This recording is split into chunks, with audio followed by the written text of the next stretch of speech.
Hey guys, it is John C. Morley here, serial entrepreneur. It's great to be with you on Inspirations for Your Life, whether you're with me at 9:52 p.m., 9:52 a.m., 3 a.m., 3 p.m. It doesn't really matter. I'm just so grateful that you're here with me on the show. Before we do get started, I want to let you guys know what our master topic is for this week. And that is the power of prudence, making wise choices in a fast-paced world.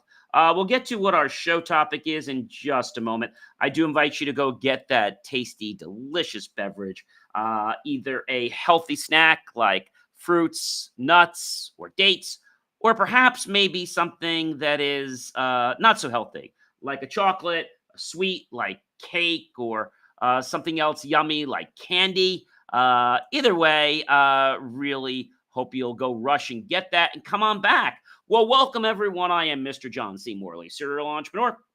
It's a privilege, pleasure, and honor to be with you right here on the Inspirations for Your Life talk show. I am not only your host, but a podcast coach, and I'm here to empower you with life-changing insights, tools, and stories that can help you navigate life with greater wisdom and intention. In today's episode, we're going to dive deep into a topic of prudence, decision-making, what it is, why it matters, and how it can shape your life and leadership. Discover how this essential quality helps you balance risk and reward, avoiding rash decisions and fostering long-term success across various aspects of your life.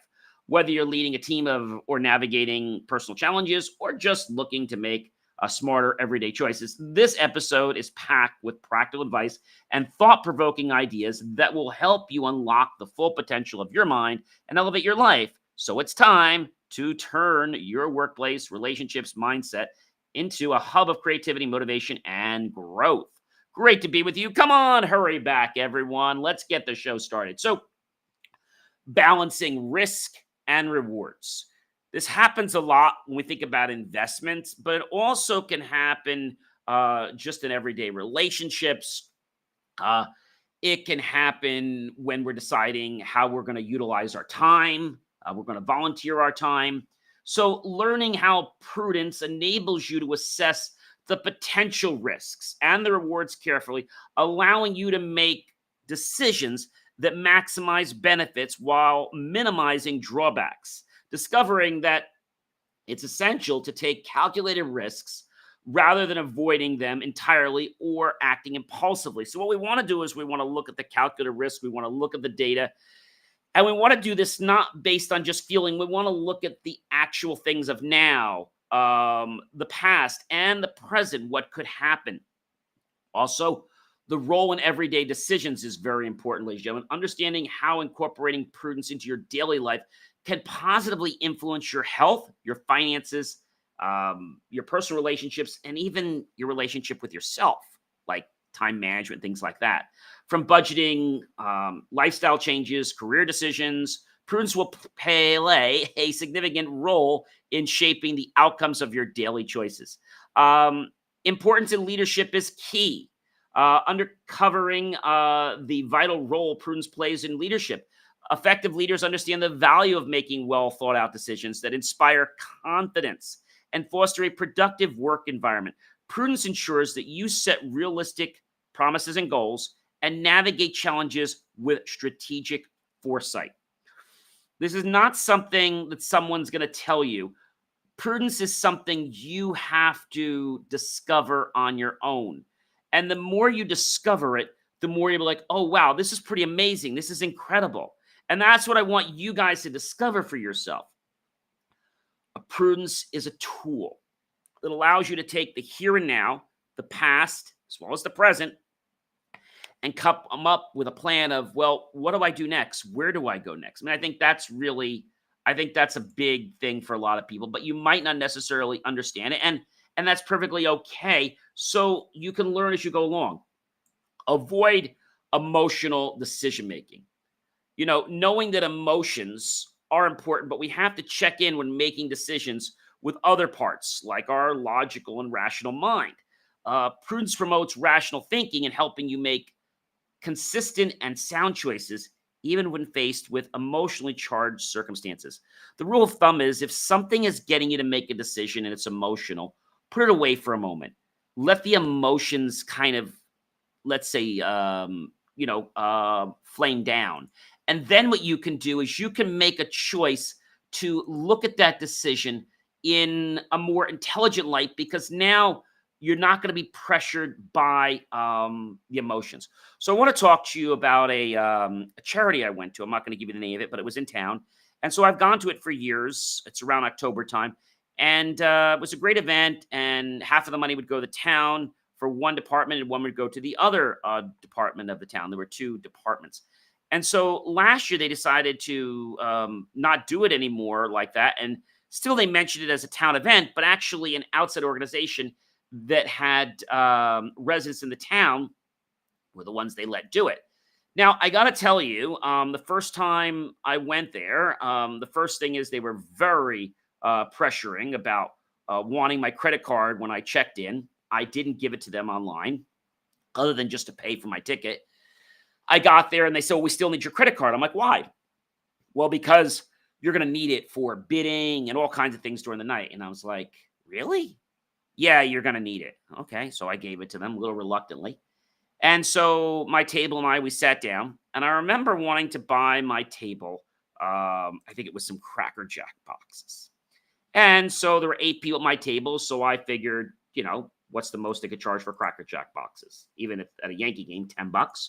So I figured $80, right? I figured that would be, that would probably be, a fair price, even with a good markup. So I got my bill. It was $640 for 8 Cracker Jack boxes, including my own. So there were 7 people at my table, plus me, was 8. And I was like, what? Oh, yeah, they're not just regular Cracker Jack boxes. We take them, we put prizes in them. It could be gift cards, Amazon, or Target, or a variety of things. I'm like, that's nuts. Then they were selling 50-50 and things like that. And then they got those people on stage, the personal stories, the ones where they tell you about the fact that their life was over. And I know it was very traumatic for them, but they just hit that same chord over and over again. And I know that's why you're going to want to dig in your pocket. And I know that if you had a kid that had this situation, you would want to give. So that's why I know you're going to want to help give to our kid that passed away. And the doctor's like, I know that we can do more, and I know we need to get more money. And it was just like this broken record that kept replaying. And, yes, it did get me to give some money. But then I realized afterwards that this is like wrong what they're doing. And then they use the wall of shame. So they have a digital wall, and it has everybody's name on it that gives a certain amount of money. So when I gave a few $100s, I figured, well, my name will be up there. If it is, it is. If not, no big deal. They're like, oh, John, your name's not up on the board. I'm like, okay. So, well, you got a whole table. You're not going to put your name on the board. I mean, that won't look good. So they kept coming back to me. So I gave another $100. So it was a $300. My name's still not on the board. They come back to me again, $400. They're like, well, you haven't given enough. So I should have to give, I don't know, $500-$600. So I finally gave up to $500 with incremental, and I still didn't give up. So I had to give up to another $100 more, which is $600. And my name showed up on the board for 20 minutes. After that, and then another presentation of that heart pull on stage, it was just too much. And I said to myself, I'm never going to go to one of their events or ever give them any kind of money ever again. It was just too strong-armed. And I've gone to a lot of charity functions. When the event ended, I got a call from my bank, which was like a day or two later, because the next day was Sunday. So Monday, I got a call from my bank saying, did you authorize this transaction? I think I spent somewhere around $1,800 that night with everything beside the tickets. I said, yes, I authorized it. And then a week or two later, a month later, I got an email or a text saying, hey, would you like to keep the love going? We could do a continual donation of weekly, of monthly, whatever you can give. We'd be very grateful. I'm like, here we go again. And so I didn't do anything. And then just about, I think it was maybe about a week ago, I got an email saying, hey, our annual event's coming up. You can click here to get your tickets. We look forward to seeing you again.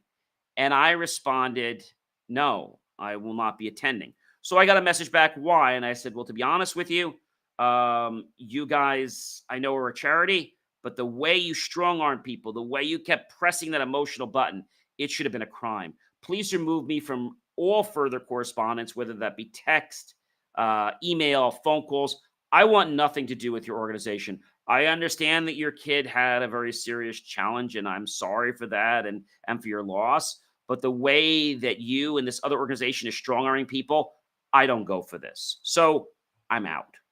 So that's important to realize that when the emotions are starting to cause you to take an action like give money, you got to sit down and examine and say, wait a minute, should I be doing this? Should I not be doing it? And then my rational mind came and said, hey, John, they're getting you to keep giving money, but it's wrong the way they're doing it. So it's really important that we don't make decisions on emotions. Maybe you're deciding to fire someone. They're really a great people that are working for you, a great person. And all of a sudden you notice that they're having some family challenges or they're having some financial issues. That doesn't mean that you have to keep them on your payroll. Okay. If it's not working out, it's not working out. Don't let their emotional situation become your situation. Long term planning, that's the past, the present, and the future. And we can discover that prudence will contribute to long term planning by emphasizing sustainable forward thinking strategies. It's about making decisions that are beneficial not only in the present, but also for the future. And we can do things like manage our resources, etc. Now, cultivating prudence as a habit is going to take some work on your part, and it's not going to become automatic overnight. So, when we want to develop prudence, we can start taking little habits and becoming conscious of the decisions we're making, allowing ourselves to take extra time, focusing on the moment. If emotions are affecting this decision, let's figure how we can decharge the emotional connection for a little while so we can make a decision. When we do this, we're slowly going to be developing the attributes of being a prudent decision maker. But again, it's not going to happen overnight. So, prudence versus caution. So, while prudence involves wise discernment and proactive decision making based on data in the past, the present, and forecasting the future, caution is just about avoiding risks. And it doesn't really look at decision making. It just kind of like holds everything back, which is not a good strategy. And so breaking down the difference is important to know that if you're just hung up on caution, well, you're never going to go anywhere. You're never going to take the trip. You're never going to invest. You're never going to decide to open a business. That's caution. Prudence means, okay, I'm going to open a business. This is what I'm going to need. This is the budget I'm going to set. This is how I'm going to work. This is how I'm going to do it until I decide if and when I'm going to quit my job that I work at full time. So these are the things you go through. It's like a short little plan. So, what are some examples, ladies and gentlemen, of prudent decisions? Well, I think one of them I told you was obviously opening a new business, right? And deciding, do you leave your job or do you not leave your job? So, how do you become prudent? So, it's really simple. You're going to be developing this skill to make decisions in a unique way. You're going to relax and be calm with your emotions. You're going to decharge them from the situation. Identify the problem that you have. What is it? Identify it fully and develop a good, firm understanding so you can make the decision. Gather information and weigh your options. What are the pros? What are the cons? Not just from what you know, what other people know. Look at other resources online, books, videos, etc. Then take some time after you've weighed everything to make a decision. And you can ask yourself the what if game. Well, if I made this decision, what would happen? So you can be prudent in a lot of ways. Things like who's going to wash the dishes at home, or who's going to do this chore or that chore. Or maybe you're being prudent about the way you're spending your money. Or maybe it's even prudent about the time that you're going to give for volunteer type activities. You could even be prudent with, the way you don't want to waste your precious company time. Or maybe knowing that you're concerned about energy and you're being prudent about the steps you need to take so that you can not just save money, but save the carbon footprint of our world. So think of prudent ways that you can settle disagreements with coworkers, okay? You may get into an argument with another coworker about how to best respond to a client email. You may consider how you can actively listen next time. You can act prudent at school, okay? You can get involved in student politics and action groups. You can balance your academic commitments and your social life with prudent decisions. You can discuss energy saving methods, as I mentioned. You can settle arguments with friends using prudence. And I think when people understand that it's not about an ego, it's not about you trying to be better, it's about you trying to come up with a decision that is for the greater good of all concerned. So I had somebody I was working with a while back when I was out of college at a project, and they never wanted to budge on the decision. So I knew the decision was the greatest for the client, the company. So after them being, very like, heads struck on not doing this, I talked to the rest of the members on the committee. They're like, well, you have to get Jim's approval. I said, well, Jim's almost impossible. So I'm like, well, how can I get Jim to approve? So I said to Jim, Jim, I know you're busy. Can I talk to you for a moment? Can we meet for a cup of coffee, tomorrow morning? Sure. So we met.